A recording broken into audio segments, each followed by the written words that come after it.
Good morning. This is an open meeting of the United States Securities and Exchange Commission on August 31st, 2011.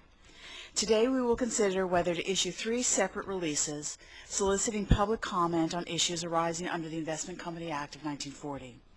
The first relates to the use of derivatives by mutual funds and other investment companies regulated under the Act.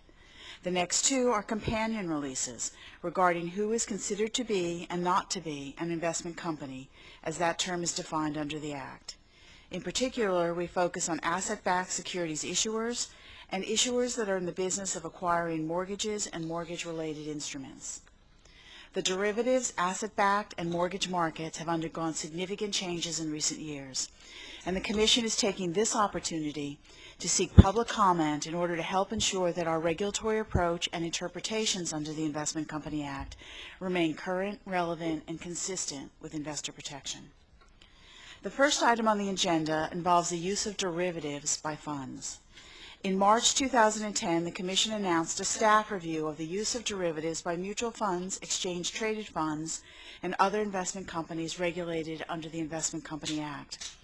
That review focuses on the growing use of derivatives by funds and on whether the regulatory guidance surrounding that use can be improved. The concept release we're considering today would inform our review and help us determine whether we should update the regulatory regime for the benefit of fund investors. We face this issue today because in 1940, when the Investment Company Act was adopted, derivatives as we now know them did not exist. The Act imposes important leverage, valuation, diversification, and industry concentration requirements to help protect fund investors. However, those limitations were written with stocks and bonds in mind, not complex financial derivatives.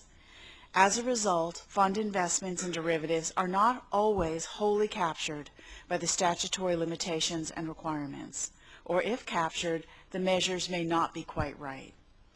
The controls in place to address fund investments in traditional securities can lose their effectiveness when applied to derivatives.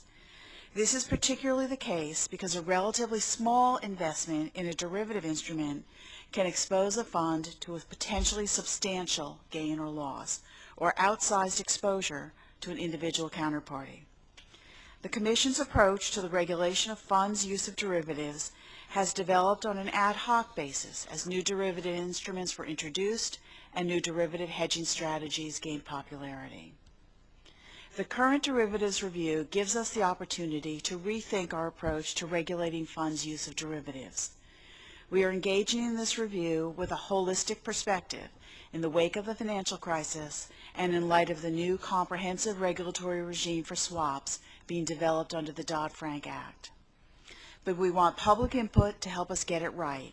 Input from those who use derivatives, input from those who invest in funds, and input from those who manage funds with derivative strategies.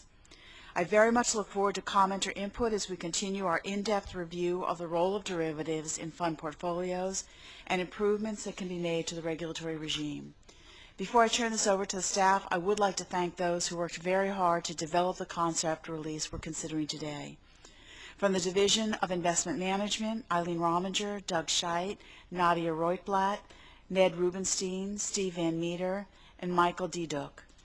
This group was assisted by Mark Kahn, Meredith Mitchell, David Blass, Lori Price, Bob Bagnall, and Sarah Busher in the Office of the General Counsel, Craig Lewis, Bruce Krause, Harvey Westbrook, Adam Glass, Kelsey Pristak, and John Niarhos in the Division of Risk Strategy and Financial Innovation, Jim Reese in the Office of Compliance, Inspections, and Examinations, Tom Eady, Jack Habert, and Greg Berman in the Division of Trading and Markets, and Amy Starr in the Division of Corporation Finance. And with that, I'll turn it over to Eileen Rominger and Doug Scheit.